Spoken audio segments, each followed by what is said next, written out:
Assalamualaikum warahmatullahi wabarakatuh. Alhamdulillah wa musalliyan ala rasulillah. La hawla wa la quwwata illa billah.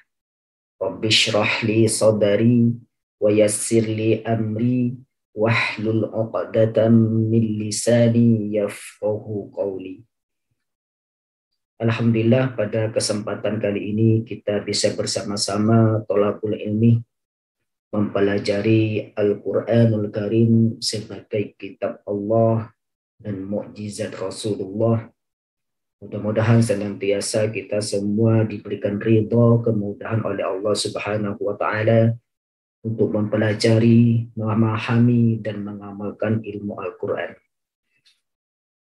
Akhina fillah, mustami'in mustami'at, pada kesempatan kali ini insya Allah kita akan bersama-sama mempelajari Al-Quran sebagai muqaddimah. Kita akan mempelajari tentang makharijul huruf dan sifatul huruf. Kenapa kita mendahulukan pembelajaran Al-Quran kali ini dengan makharijul huruf dan sifatul huruf terlebih dahulu?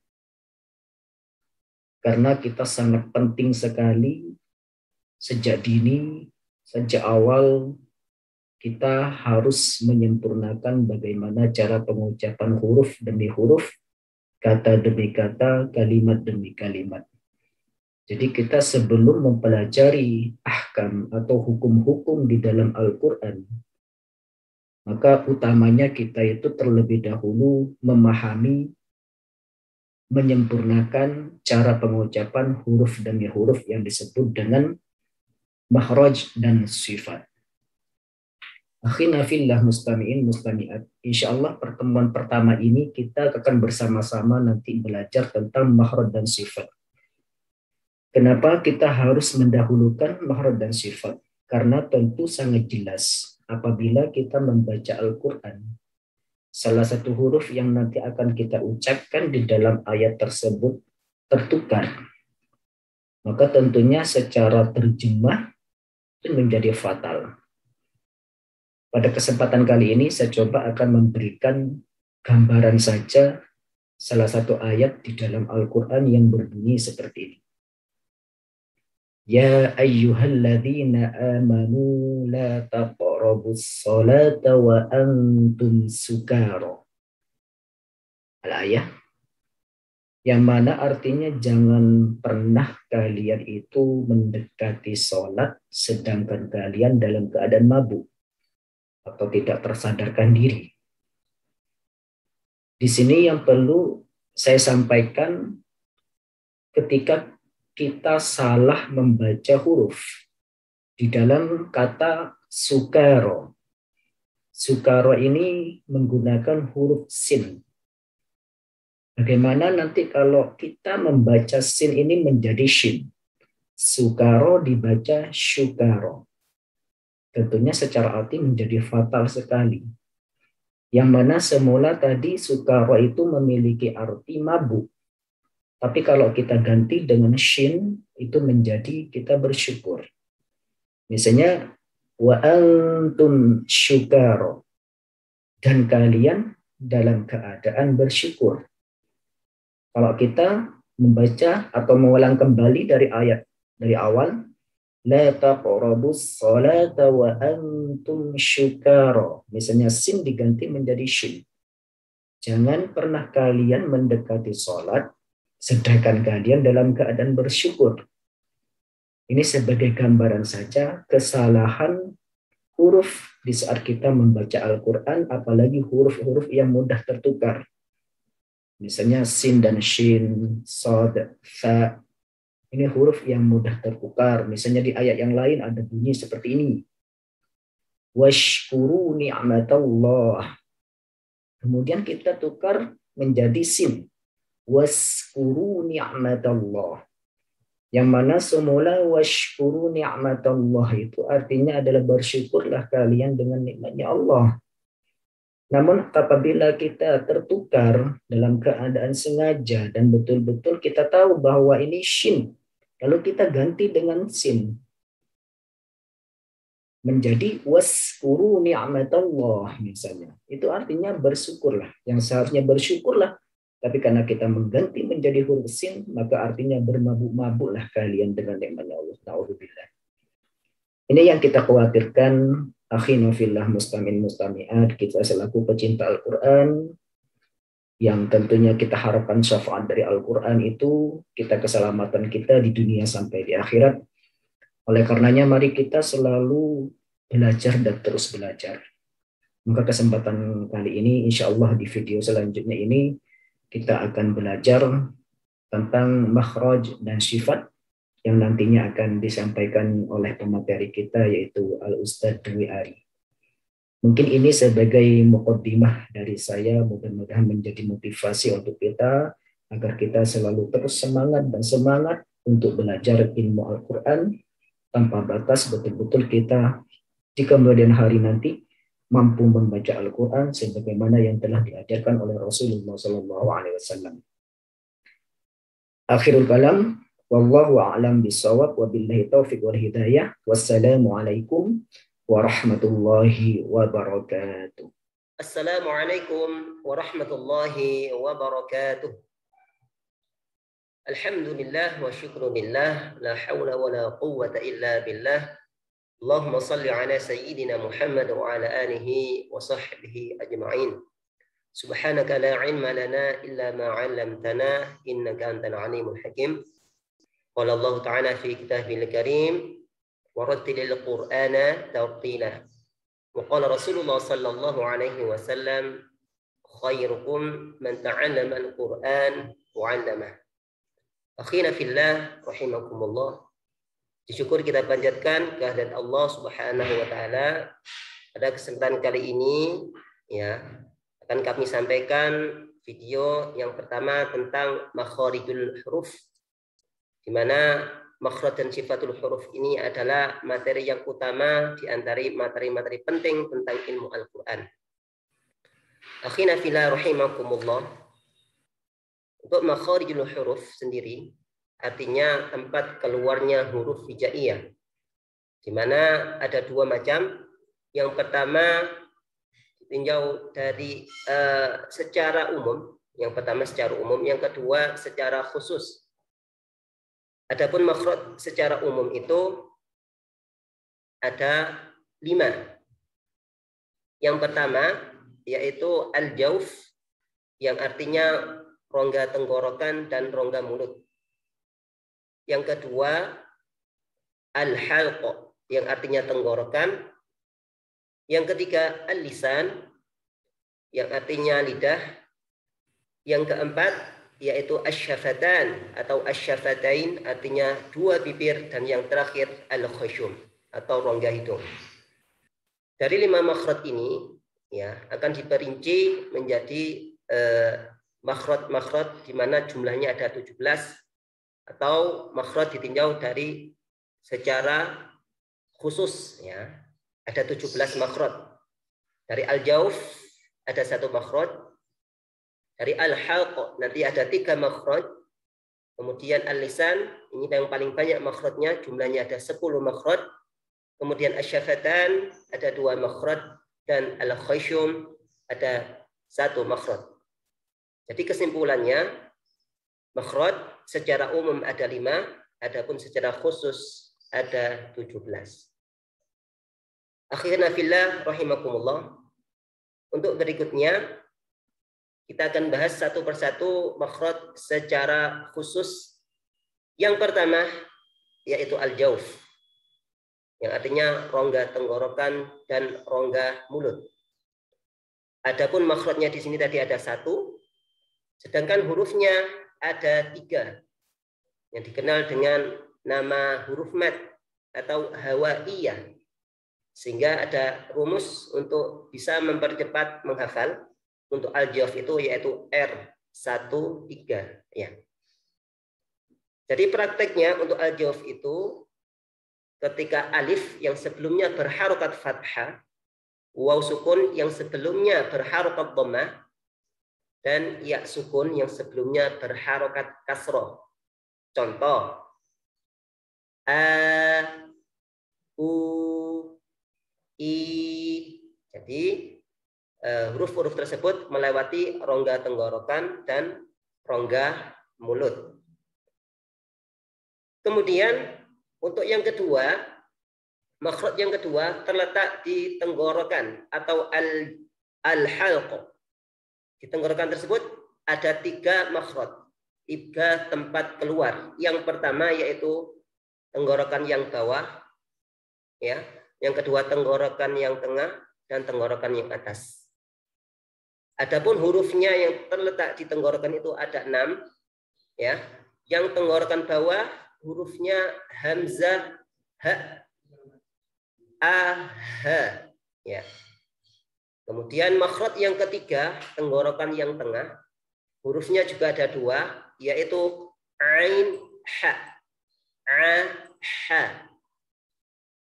Yang keempat, yaitu makhraj yang terletak di tenggorokan atas, hurufnya 2 juga, yakni ghain, kha, gha, kha.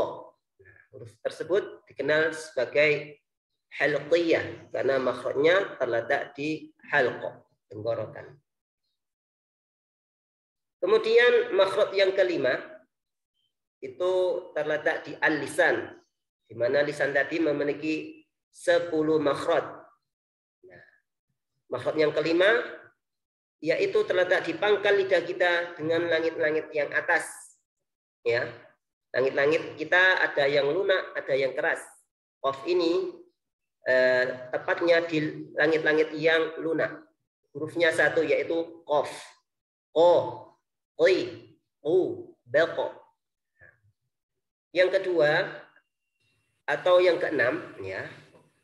Yang keenam yaitu makhrajnya pangkal lidah di depannya huruf qaf, yaitu huruf kaf, ka, ki, ku, bak. Kemudian makhraj yang ketujuh terletak di tengah lidah kita. Di tengah lidah ada 3 huruf, yaitu jim, shin, ya. Jadi makhrajnya atau tempat keluarnya sama. Ja, sya, ya. Ji, shi, yi, dan seterusnya. Makhraj yang ke-8 terletak di tepi lidah dengan gigi geraham yang atas. Ya, boleh kedua tepi lidah kanan dan kiri atau salah satunya. Hurufnya yaitu huruf bod, bo, boy, bu, bel. Nah, makhraj yang ke-9 yaitu bagian tepi ujung lidah, ya. Jadi tepi ujung lidah kita ada makhraj 1 yaitu huruf lam, la, li, lu, bal. Berikutnya untuk makhraj yang ke-10 ada di ujung lidah kita dengan langit-langit atasnya atau di atasnya gigi, ya, disertai dengan mendengung. Ada huruf nun, na, ni, nu, ban, disertai dengung. Makhraj yang ke-11 ujung lidah masuk ke bagian punggung lidah kita dengan langit-langit atasnya mengeluarkan huruf ro, ro, ri, ru, ber. Nah, berikutnya yang ke-12 yaitu masuk ke ujung lidah mengenai pangkal gigi seri yang atas. Ada 3 huruf, ya, perhatikan. Yang pertama huruf po, dal, ta. Jadi ketiga huruf ini makhrajnya sama. Po, da, ta. Atau ketika kasroh, poi, di, ti. Berikutnya untuk makhraj yang ke-13 yaitu ujung lidah dengan lapisan gigi seri yang bawah. Ada 3 huruf juga.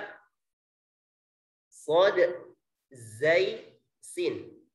So, za, sa. Si, zi, si. Su, zu, su. Dan yang ke-14 atau makhraj yang terakhir yang ada di lisan yaitu ujung lidah mengenai ujung gigi seri yang atas. Ada 3 huruf. Lo, zal, sa, lo, za, fa, zi, zi, fi, dan seterusnya. Akhina fillah rahimakumullah. Untuk makhraj berikutnya, yaitu terletak di asyafatan, atau makhraj yang ke-15 dan 16, ini letaknya di dua bibir. Makhraj yang pertama, yaitu perut bibir yang bawah, dengan ujung gigi seri yang atas kita. Ada satu huruf, fa, fa, fi, fu, baf. Adapun makhraj yang kedua di bibir atau makhraj yang ke-16-nya yaitu kedua bibir. Ada 3 huruf. Yang pertama mencucu bibirnya. Wa, wi, wu, bau. Huruf yang kedua ba. Bibirnya tertutup rapat. Ba, bi, bu, bab. Yang ketiga yaitu mim. Tertutup biasa disertai dengung. Ma, mi, mu, bam.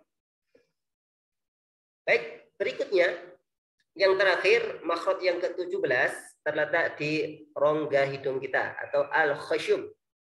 Di sini makhrajnya ada 1, sedangkan hurufnya ada 2, yaitu nun dan mim. Sehingga ketika kita mengucapkan nun, selain letaknya di lisan, juga di rongga hidung disertai dengung. Nah, begitu juga dengan huruf mim. Selain di bibir, makhrajnya juga di rongga hidung. Ma. Itulah makharijul huruf yang berjumlah 17. Secara umum ada 5, secara khusus berjumlah 17. Ya. Alhamdulillah. Lanjut. Berikutnya, setelah kita memahami materi makharijul huruf, tadi ada satu makhraj yang mengeluarkan 3 huruf, ada satu makhraj yang mengeluarkan 2 huruf, atau satu makhraj mengeluarkan 1 huruf. Ya. Pertanyaan berikutnya, bagaimana kita bisa membedakan huruf-huruf yang keluarnya sama atau makhrajnya sama? Seperti ambil contoh huruf po, dal, ta. Maka untuk bisa membedakan pengucapan huruf po, dal, ta, karena makhrajnya sama, untuk membedakannya yaitu dari segi sifatul huruf. Nah, sifatul huruf itu dibagi menjadi 2. Yang pertama, sifat yang berlawanan. Adapun yang kedua, sifat yang tidak berlawanan. Baik. Kita mulai yang pertama, sifat yang berlawanan. Sifat jahr. Artinya tertahannya nafas. Maka lawannya yaitu hams, mengalirnya nafas. Adapun huruf-huruf yang mengalir nafas itu terkumpul dalam kalimat fahathahu syakhsun sakat. Sehingga jika kita menghafal huruf-huruf tersebut, otomatis kita juga paham sifat jahr. Kenapa? Karena hamas itu lawannya jahr. Jadi untuk huruf yang 10 ini, fa, ha, fa, ha, sya, kho, so, sa, ka, ta, ini semuanya menghembuskan nafas. Maka kebalikannya, selain 10 huruf ini, maka harus tertahan nafas atau jelas. Berikutnya, kalau yang pertama tadi dari segi nafas, yang kedua dari segi suara. Ya, ada sifat syiddah, artinya tertahannya suara. Lawannya rokhawah atau rikhwah, artinya mengalirnya suara. Nah, untuk suaranya ada 3 sifat. Ya, yang ketiga yaitu sifat antara syiddah dan rokhawah, namanya tawassut, setengah mengalir suara. Baik, untuk syiddah huruf-hurufnya yang tertahan suara ada 8. Terkumpul dalam kalimat ajid, qatin, bakat. Prakteknya ketika disukun atau ditasydid maka dia tertahan. Contoh hamzah. Ba, a, jim. Baj, ja, dal. Bat, da. Ya. Jadi tertahan semuanya nafasnya.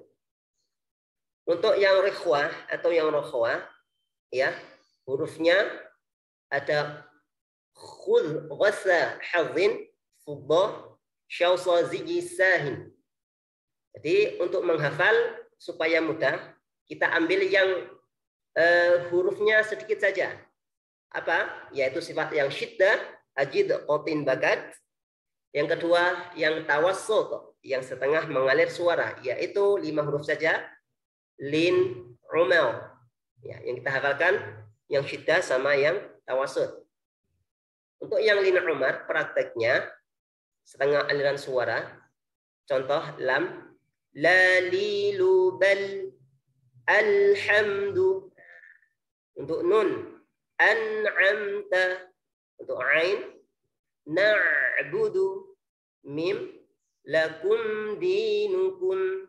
Ra, ar-rahmani atau marhaban, seperti itu. Jadi beda dengan yang tertahan suara. Adapun praktek untuk yang rikhwah atau yang rokhwah, maka harus dialirkan sempurna suaranya. Contoh kho, so, kho, ya, akhraja, zal, yukadzibu, wa idh akhadna, dan seterusnya. Akhina fillah rahimakumullah, untuk sifat berikutnya tinjau dari pangkal lidah kita. Ada kalanya pangkal lidah kita terangkat, maka sifatnya yaitu namanya isti'la. Terangkatnya pangkal lidah kita. Hurufnya ada 7, terkumpul dalam kalimat khusso, dhatin, tin, kho, so, bo, gho, to, ko, lo. Ada 7. Itu terangkat posisi pangkal lidah kita. Baik ketika fathah, kasrah, dhammah ataupun disukun, maka posisinya tetap terangkat pangkal lidahnya. Lawan dari isti'la yaitu sifat istifal, yaitu turunnya pangkal lidah kita.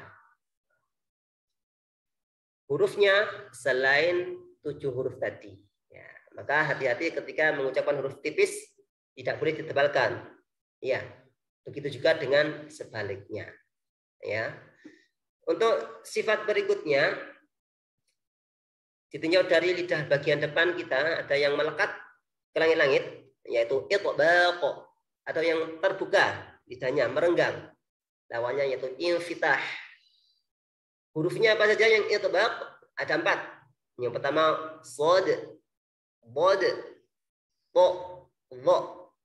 Ya, prakteknya so, sli, su, Dodidu, Totoidu, Dodidu. Nah, kita ambil contoh bo, perbedaannya bo dengan tak. Ya, kalau bo itu tebal, itu tebal. Kalau tak itu tipis. Tadi. Kalau bo, totoi. Nah, itu karena sifat isti'la dan sifat itbaq. Terakhir, untuk sifat yang tidak berlawanan, untuk sifat yang berlawanan, yaitu sifat ismat dan idlaq. Ismat artinya berat atau lambat. Kemudian idlaq artinya cepat atau ringan diucapkan. Adapun huruf yang idlaq, yaitu ada 6. Firra, min, lubin. Fa, ro, mim, nun, lam, ba. Ya, yang kita hafalkan yang sedikit saja, sehingga selain huruf tersebut maka dia termasuk sifat ismat atau yang sifat yang berat. Kemudian untuk sifat yang kedua, sifat yang tidak berlawanan, yang pertama yaitu sifat shafir, artinya tambahan suara mendesis. Di sini ada 3 huruf. Hurufnya yaitu sod, zai, sin. Ya. Za, z, seperti suaranya lebah ya. Sin, s, seperti suaranya belalang. So, ya. Ini seperti suara angsa. So. Maka untuk shafir ini, ya, huruf-huruf yang sifatnya shafir menyebabkan huruf tersebut suaranya semakin tajam. so, sa, za, sli, si, zi. Beda halnya dengan huruf-huruf yang tidak punya shofir, ya. Sifat yang kedua yang tidak berlawanan yaitu qalqalah. Ini sudah tidak asing lagi ini, yaitu suara tambahan memantul. Hurufnya ada 5, yaitu qad bujadin. Qad bujadin. Qaf, ta, ba, jim, dal. 5 huruf ini, ya, semuanya huruf yang sifatnya syiddah, tertahan suara. Maka ketika praktek langsung cepat. Aqo, abo, ab, aj, ad. Seperti itu. Yang ketiga yaitu sifat lin, artinya lunak.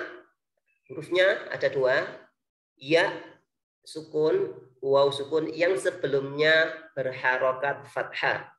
Aina, auna, seperti itu. Ainakum, aunakum. Nah, jadi penyampaiannya lunak, bacanya lunak. Yang keempat sifat inhiraf, artinya condong ke makhrajnya, ya. Hurufnya yaitu 2, lam, ro, la, li, lu, bal. Condong. Ro, ri, ru, ber. Baik. Yang kelima yaitu sifat takrir, artinya bergetar. Hurufnya cuma 1, huruf yang bergetar itu yaitu huruf ro. Ro, ri, ru, ber. Adapun getarannya di sini harus lembut, tidak boleh berlebihan. Sifat yang keenam yaitu sifat tafashi, artinya menyebarnya udara ke dalam mulut kita. Hurufnya yang memiliki sifat tafashi ada 1, huruf shin.